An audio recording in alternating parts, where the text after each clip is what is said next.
Mr. President, as one who has taken some interest in the election of presidents, I want to congratulate you on your election to this high office. Mr. Secretary General, delegates to the United Nations, ladies and gentlemen, we meet again in the quest for peace. 24 months ago, when I last had the honor of addressing this body, the shadow of fear lay darkly across the world. The freedom of West Berlin was in immediate peril. Agreement on a neutral Laos seemed remote. The mandate of the United Nations in the Congo was under fire. The financial outlook for this organization was in doubt. Dag Hammarskjöld was dead. The doctrine of Troika was being pressed. In his place, an atmospheric nuclear test had been resumed by the Soviet Union.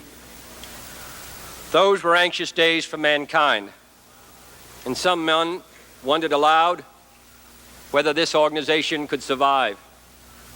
But the 16th and 17th General Assemblies achieved not only survival, but progress. Rising to its responsibility, the United Nations helped reduce the tensions and helped to hold back the darkness. Today, the clouds have lifted a little so that new rays of hope can break through. The pressures on West Berlin appear to be temporarily eased. Political unity in the Congo has been largely restored. A neutral coalition in Laos, while still in difficulty, is at least in being. The integrity of the United Nations Secretariat has been reaffirmed. A United Nations decade of development is underway. And for the first time in 17 years of effort, a specific step has been taken to limit the nuclear arms race. I refer, of course, to the treaty to ban nuclear tests in the atmosphere, outer space, and underwater, concluded by the Soviet Union, the United Kingdom, and the United States, and already signed by nearly 100 countries. It has been hailed by people the world over who are thankful to be free from the fears of nuclear fallout. And I am confident that on next Tuesday at 10:30 o'clock in the morning, it will receive the overwhelming endorsement of the Senate of the United States. The world has not escaped from the darkness. The long shadows of conflict and crisis envelop us still. But we meet today in an atmosphere of rising hope and at a moment of comparative calm. My presence here today is not a sign of crisis, but of confidence. I am not here to report on a new threat to the peace or new signs of war. I have come to salute the United Nations and to show the support of the American people for your daily deliberations. For the value of this body's work is not dependent on the existence of emergencies, nor can the winning of peace consist only of dramatic victories. Peace is a daily, a weekly, a monthly process, gradually changing opinions, slowly eroding old barriers, quietly building new structures. And however undramatic the pursuit of peace, that pursuit must go on. Today we may have reached a pause in the Cold War, but that is not a lasting peace. A test ban treaty is a milestone, but it is not the millennium. We have not been released from our obligations. We have been given an opportunity.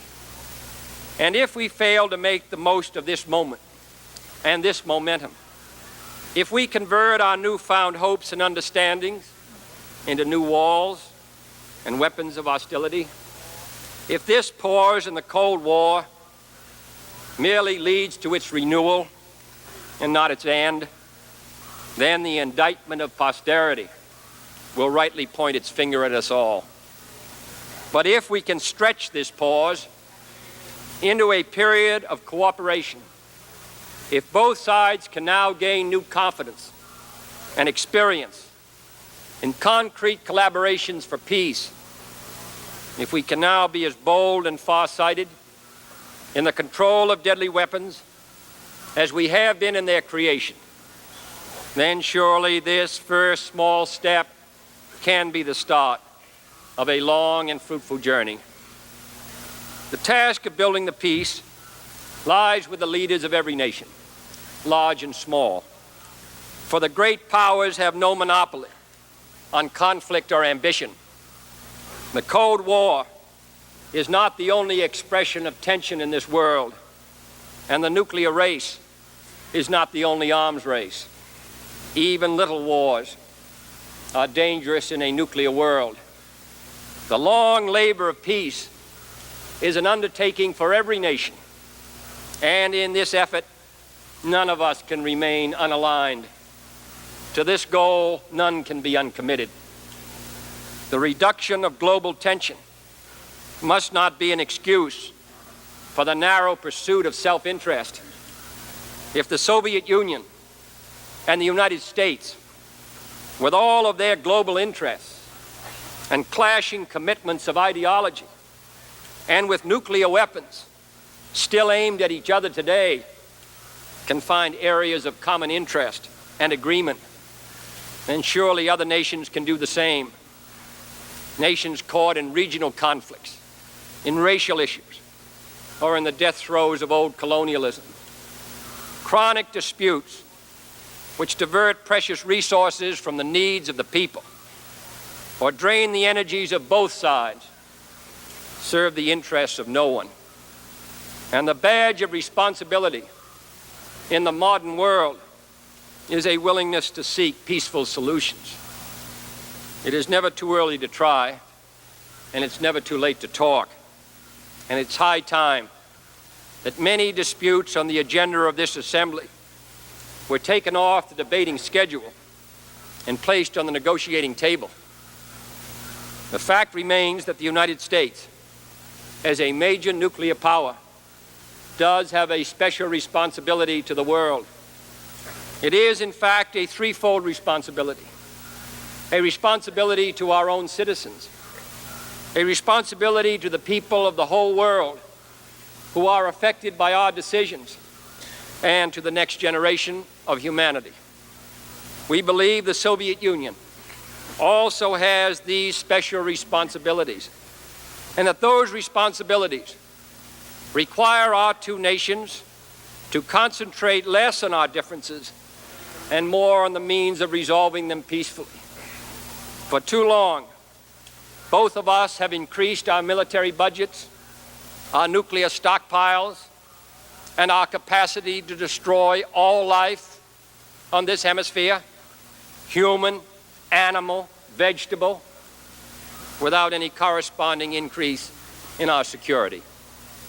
Our conflicts, to be sure, are real. Our concepts of the world are different. No service is performed by failing to make clear our disagreements. A central difference is the belief of the American people in self-determination for all people. We believe that the people of Germany and Berlin must be free to reunite their capital and their country. We believe that the people of Cuba must be free to secure the fruits of the revolution that have been betrayed from within and exploited from without. In short, we believe that all the world, in Eastern Europe as well as Western, in Southern Africa as well as Northern, in old nations as well as new, that people must be free to choose their own future without discrimination or dictation, without coercion or subversion. These are the basic differences between the Soviet Union and the United States, and they cannot be concealed. So long as they exist, they set limits to agreements, and they forbid the relaxation of our vigilance.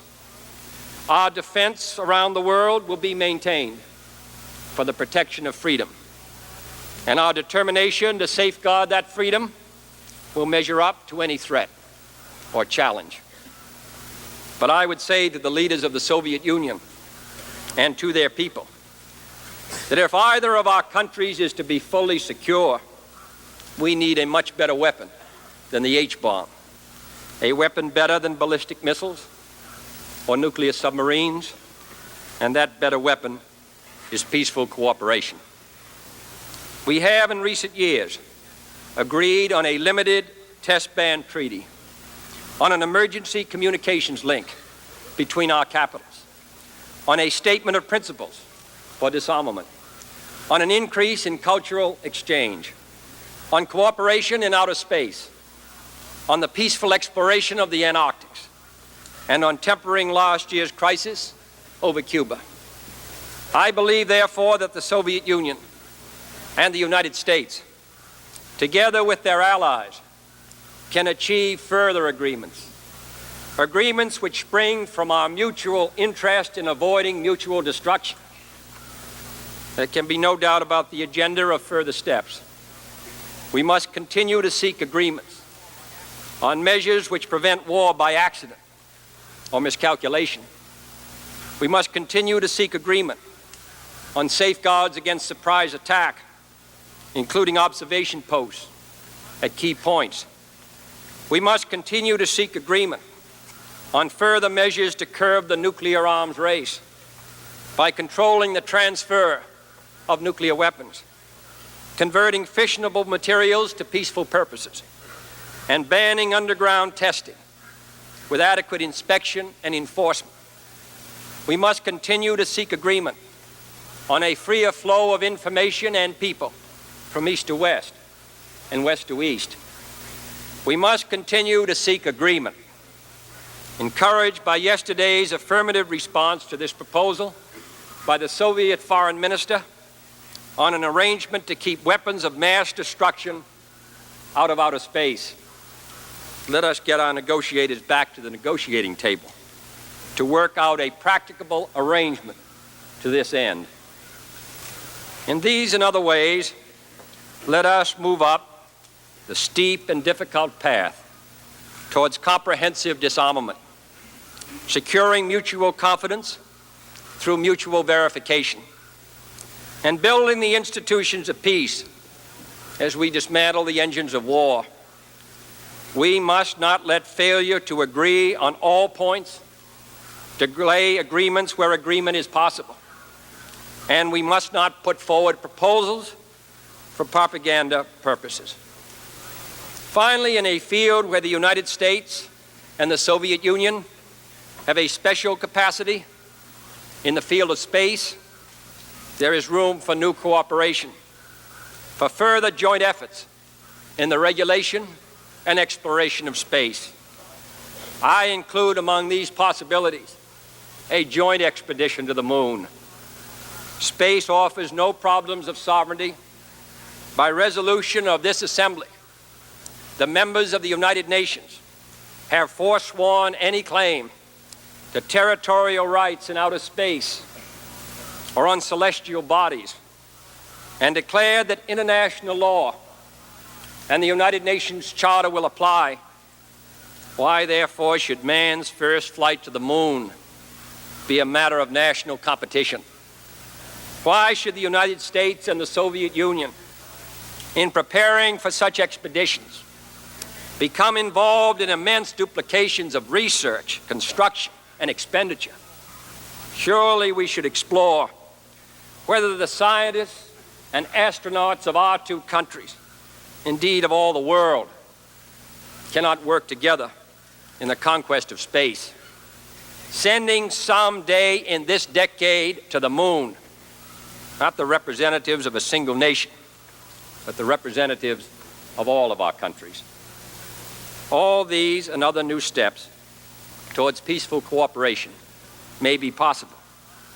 Most of them will require, on our part, full consultation with our allies, for their interests are as much involved as our own, and we will not make an agreement at their expense. Most of them will require long and careful negotiation, and most of them will require a new approach to the Cold War, a desire not to bury one adversary, but to compete in a host of peaceful arenas, in ideas and production, and ultimately in service to all mankind. The contest will continue. The contest between those who see a monolithic world and those who believe in diversity. But it should be a contest in leadership and responsibility instead of destruction. A contest in achievement instead of intimidation. Speaking for the United States of America, I welcome such a contest, for we believe that truth is stronger than error, and that freedom is more enduring than coercion. And in the contest for a better life, all the world can be a winner. The effort to improve the conditions of man, however, is not a task for the few. It is the task of all nations, acting alone, acting in groups, acting in the United Nations. For plague and pestilence and plunder and pollution, the hazards of nature and the hunger of children are the foes of every nation. The earth, the sea, and the air are the concern of every nation. And science, technology, and education can be the ally of every nation.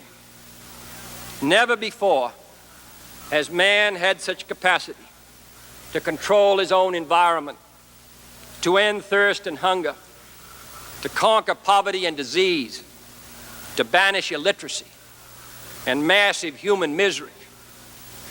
We have the power to make this the best generation of mankind in the history of the world, or to make it the last. The United States, since the close of the war, has sent over $100 billion worth of assistance to nations seeking economic viability. And 2 years ago this week, we formed a Peace Corps to help interested nations meet the demand for trained manpower.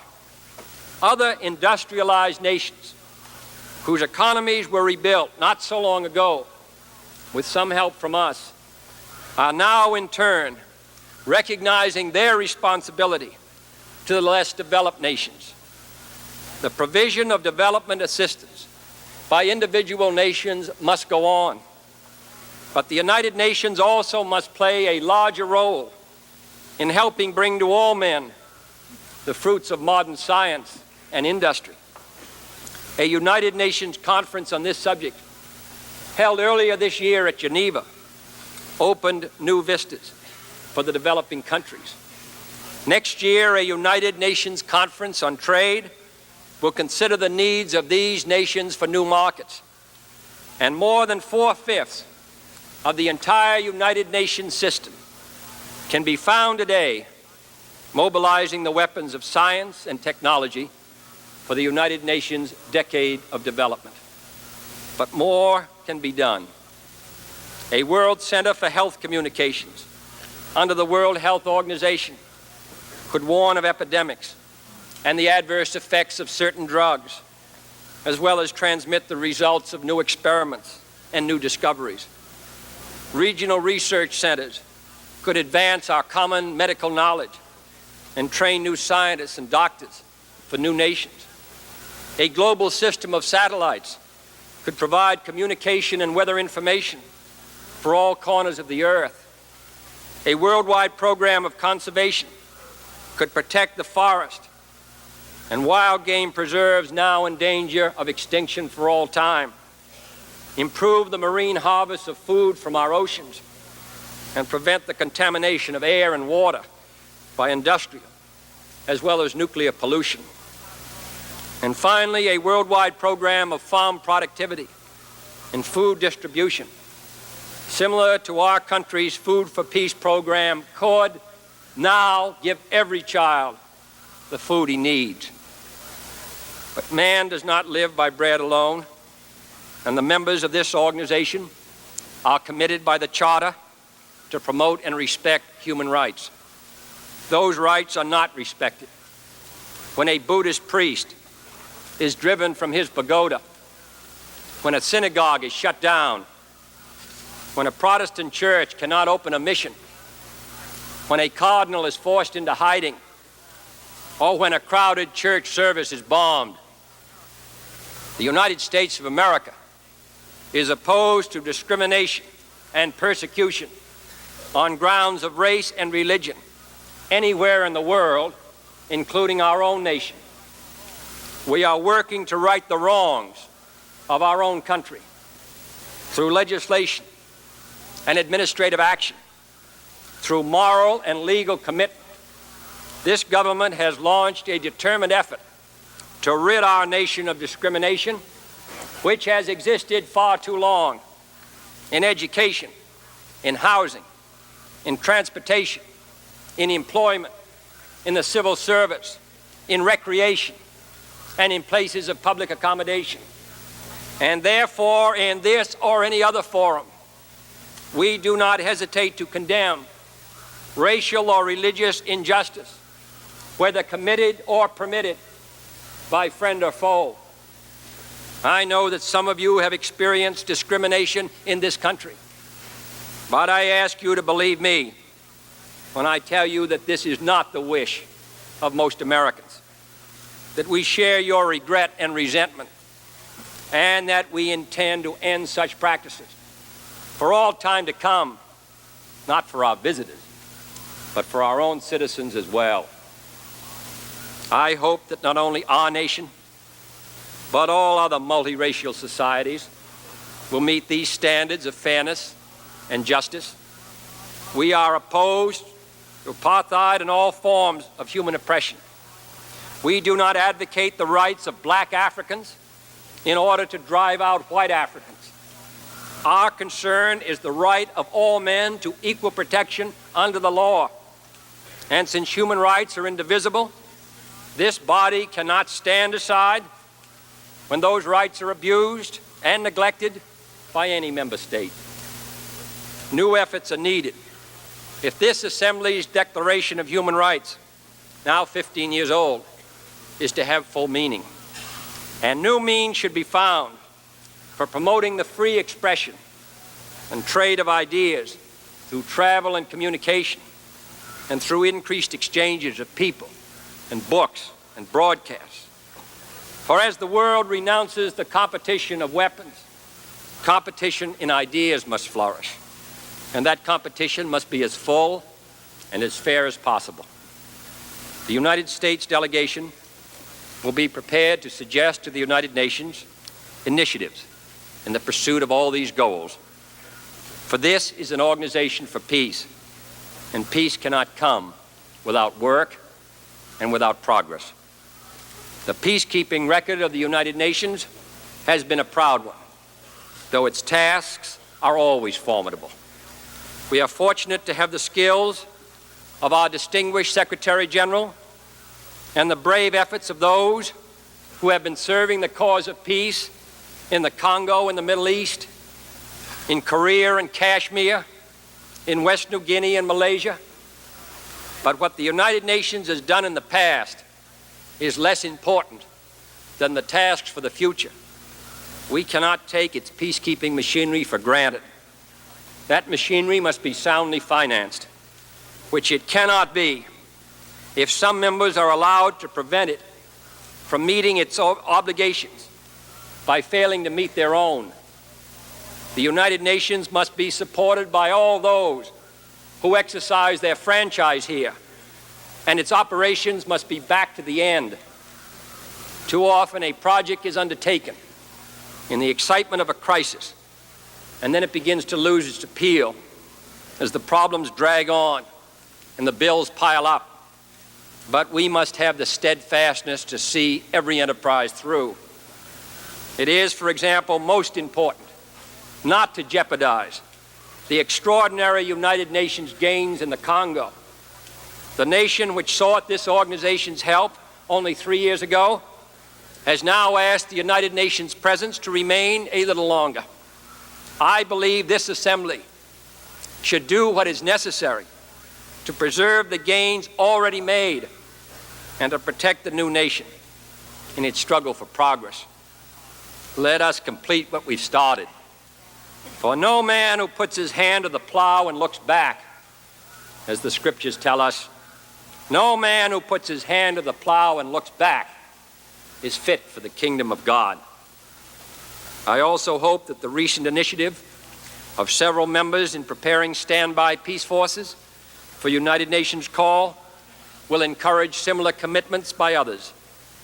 This nation remains ready to provide logistic and other material support. Policing, moreover, is not enough without provision for Pacific settlement.